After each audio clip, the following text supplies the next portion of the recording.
বিসমিল্লাহির রহমানির রহিম।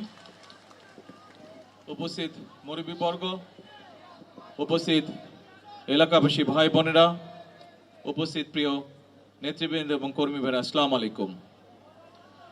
আজকে আমরা এখানে একত্রিত হয়েছি শহীদ রাষ্ট্রপতি জিয়াউর রহমানের ৪৫তম শাহাদাত বার্ষিকী উপলক্ষে। এই শাহাদাত বার্ষিকী উপলক্ষে বিগত ৪৫ বছর ধরে আমরা সবসময় চেষ্টা করেছি, আমাদের দলীয় অবস্থান থেকে আমাদের নেতাকর্মীরা অনেকেই তাদের ব্যক্তি উদ্যোগে চেষ্টা করেছে এই দিনটিতে এলাকার দুস্থ অসহায় মানুষের পাশে দাঁড়ানোর জন্য। আমরা এই মুহূর্তে এমন একটি এলাকায় এই অনুষ্ঠানটি উদযাপন করছি যেখানে বহু মানুষ সচ্ছল অর্থনৈতিকভাবে স্বাবলম্বী মানুষ আছেন।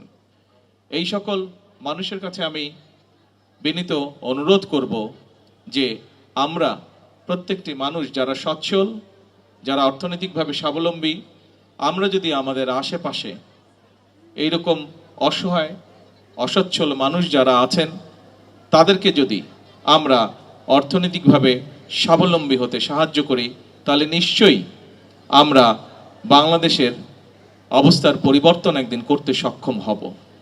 আজকে শহীদ জিয়ার ৪৫তম শাহাদাত বার্ষিকীতে একজন রাজনৈতিক কর্মী হিসাবে সমগ্র বাংলাদেশের সকল অর্থনৈতিকভাবে স্বাবলম্বী এবং সচ্ছল মানুষের কাছে আমার বিনীত আহ্বান থাকবে, আসুন, কোনো রাজনৈতিক বিষয় নেই, এটি হচ্ছে একটি মানবিক বিষয় এবং সেই মানবিক বিষয়টিকে সামনে রেখে আমাদেরকে যে আল্লাহ তাআলা আমাদের যে সকল মানুষকে অর্থনৈতিকভাবে স্বাবলম্বী করেছেন, আমরা আমাদের সেই স্বাবলম্বিতার থেকে কিছুটা অংশ দিয়ে আমরা যতটুকু পারি, যে কয়জনকে পারি, অসহায় দুস্থ মানুষকে নিজের পায়ে দাঁড়াতে সাহায্য করি। শহীদ জিয়ার ৪৫তম শাহাদাত বার্ষিকীতে এটাই হোক আমাদের সেই প্রত্যাশা, এটাই হোক আমাদের সেই চাওয়া। এই আশা ব্যক্ত করে আমি আমার বক্তব্য শেষ করছি। আল্লাহ হাফেজ। বাংলাদেশ।